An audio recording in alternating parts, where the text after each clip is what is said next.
Santo Antão. Inspire-se.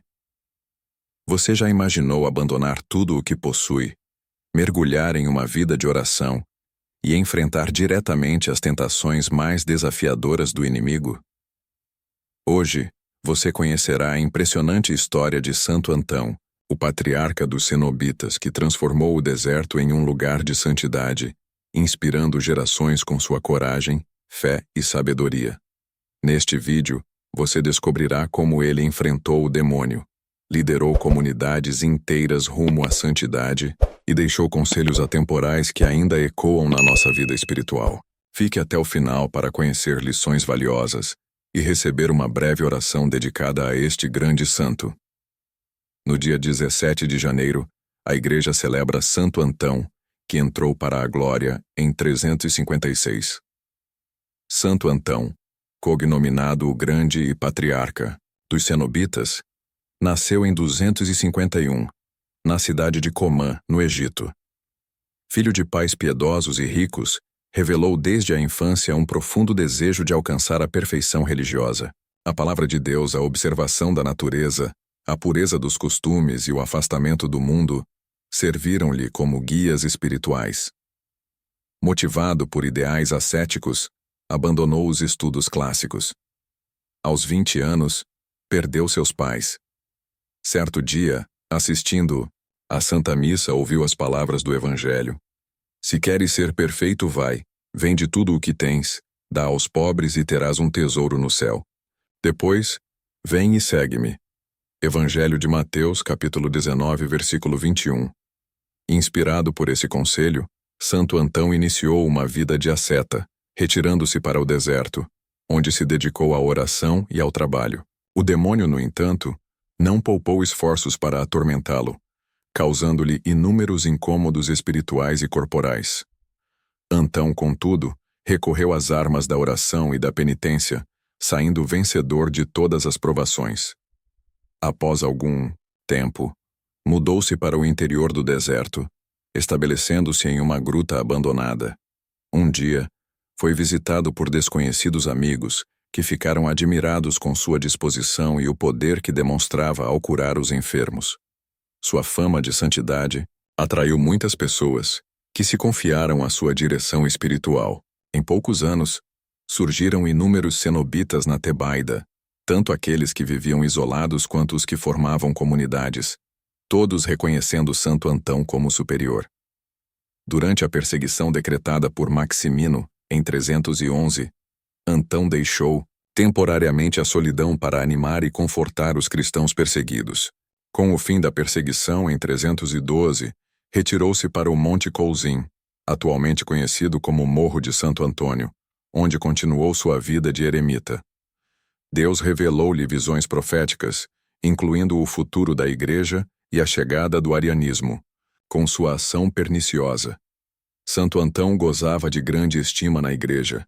O imperador Constantino e seus filhos, Constâncio e Constante, enviaram-lhe cartas pedindo orações. Já com 90 anos, por inspiração do Espírito Santo, foi procurar São Paulo eremita, que vivia havia 90 anos no deserto, completamente desconhecido. Encontrou-o ainda vivo, mas prestes a deixar este mundo. Após sua morte, Antão deu-lhe sepultura e guardou consigo a túnica feita de folhas de palmeira, que usava em ocasiões especiais. Sentindo a proximidade de sua morte, Santo Antão reuniu os discípulos e deixou seus últimos conselhos. "Deus me chama, meus filhos, e desejo entrar no céu. Lembrai-vos sempre dos meus ensinamentos. Evitai o veneno do pecado e respeitai vossa fé. Sede conscienciosos em observar a lei de Deus. Vivei como se cada dia fosse o último de vossas vidas, e guardai vossas almas livres de maus pensamentos." Ele pediu que seu corpo fosse sepultado sem grande aparato, e que ninguém soubesse o local de sua sepultura.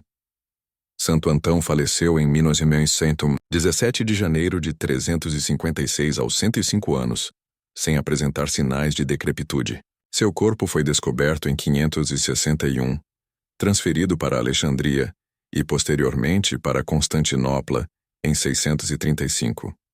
Atualmente, seus restos repousam na igreja de São Julião, em Arles. Na arte cristã, Santo Antão é frequentemente representado com um porco, simbolizando o demônio, cujas tentações o santo venceu heroicamente durante 90 anos. Ensinamentos de Santo Antão. Santo Atanásio, em sua biografia de Santo Antão, destacou 8 ensinamentos dados pelo patriarca da Tebaida a seus discípulos. Nada é mais útil ao cristão do que pensar diariamente. Hoje começo a servir a Deus, e este pode ser o meu último dia. Uma vida pura e uma fé viva na presença de Deus são os meios mais eficazes para evitar o pecado. Quem deseja vencer as tentações deve confiar mais em Deus do que em si mesmo. O melhor remédio contra a tibieza é lembrar-se de que a vida é reflexões. Santo Antão passava noites inteiras em oração e lamentava o nascer do sol, que o impedia de continuar rezando. Calor ou frio não o faziam dispensar suas orações noturnas. E a tua oração noturna, como a realizas? Quantas vezes a negligencias ou a fazes com desatenção, preguiça ou pressa? Santo Antão enfrentava corajosamente as tentações, armando-se com oração e propósitos firmes. Levantava-se cedo, determinando-se a não cometer faltas contra a caridade ou a humildade, e buscava praticar virtudes. Seguir o exemplo dos santos como ele nos ajuda a resistir ao pecado e a perseverar no caminho de Deus. Santos do Martirológio. Romano, memória de hoje santos. Espeusipo, Elasipo e Melasipo, juntamente com sua avó Leonila, mártires na Capadócia, atual Turquia, que testemunharam sua fé em Cristo até o derramamento de sangue. São Julião, asceta, conhecido como Sabas, ou seja, ancião, viveu no Osroene, região situada entre a Síria e a Turquia, dedicando-se à vida ascética e à oração. São Marcelo, bispo de Die, no século VI, destacou-se por seu zelo pastoral na região da Gália Lionense, atualmente França. São Sulpício, o Piedoso, bispo de Bourges, na Aquitânia, França, no século VII, reconhecido por sua profunda espiritualidade e dedicação ao povo cristão. São Gamelberto, presbítero. Serviu na Baviera, Alemanha, no século VIII, conhecido por sua vida de oração e serviço à comunidade. Santa Rosalina, prioresa, liderou o mosteiro de Celle-Roubaud, da Ordem da Cartucha, em Fréjus, Provença, França, no século XIV, sendo exemplo de vida monástica e devoção. São Januário Sanches Delgadillo, presbítero e mártir. No México, durante as perseguições religiosas do século XX, testemunhou sua fé até o martírio. São Sulpício, arcebispo de Bourges, na França, foi um homem de grande saber e talento, destacando-se por sua amizade com o rei Guntrano. Participou do Concílio de Mâcon e dirigiu o Concílio Provincial de Auvergne. É invocado em casos de partos difíceis e contra a esterilidade. Santos Diodoro, Mariano e companheiros. Mártires romanos que, ao celebrarem a memória de outros mártires em uma gruta, foram surpreendidos por perseguidores que bloquearam a entrada, causando o desmoronamento do local e o sepultamento dos fiéis. O martírio ocorreu no ano 283. Santo Antão, rogai por nós. Oremos. Senhor Deus, que tornaste Santo Antão modelo de perfeição evangélica no deserto, concedei que, renunciando a nós mesmos, vos amemos acima de tudo. Por nosso Senhor Jesus Cristo, vosso Filho, na unidade do Espírito Santo. Amém.